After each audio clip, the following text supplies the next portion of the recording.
really pleasing, obviously, the way we played. It was. I thought the first half we did a good job hanging around, given how they shot it. I thought they shot it pretty well, and they made some tough ones. And Pete got hot, and you're kind of looking up the scoreboard, thinking you should be down by more. I thought we hung in there, we kept executing. So at half time, I just thought if we could make a couple of adjustments on our defence, like they would give us a chance. And I thought the guys did a great job, obviously, in that second half defensively. They kept them 9 in that third quarter was obviously a big quarter, and I guess that's kind of where the flow of the game changed. And we're not a top 2 team.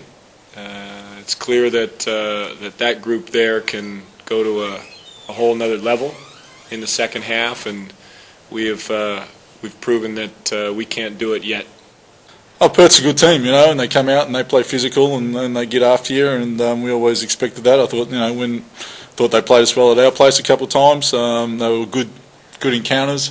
I thought tonight was another good encounter, decent game of basketball, and I think I said it when we played at our place, and I think it was coming in here.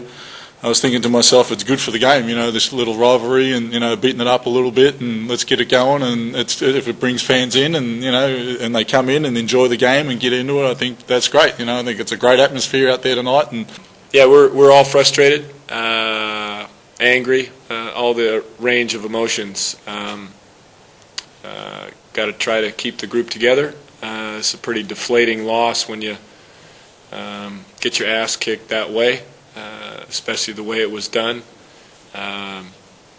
Unexpected. Thought we had addressed some things about our third quarter starts, and weren't able to physically match them in the third quarter.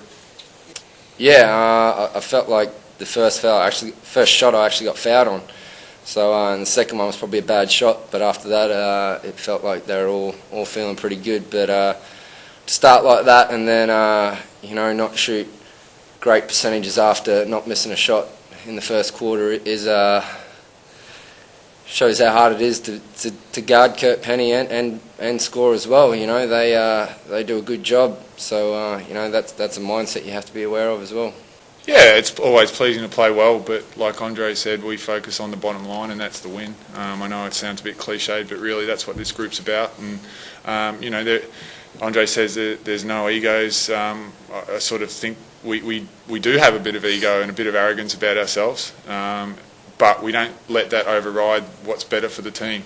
And every good team has that arrogance about them, but they keep it in check. And I think this team's got a good grip on that, and we don't ever let anyone get out of hand, and no one ever does. And it's pleasing to play well, but ultimately it's about getting the win. We'd never won here before. Early diagnosis on CJ?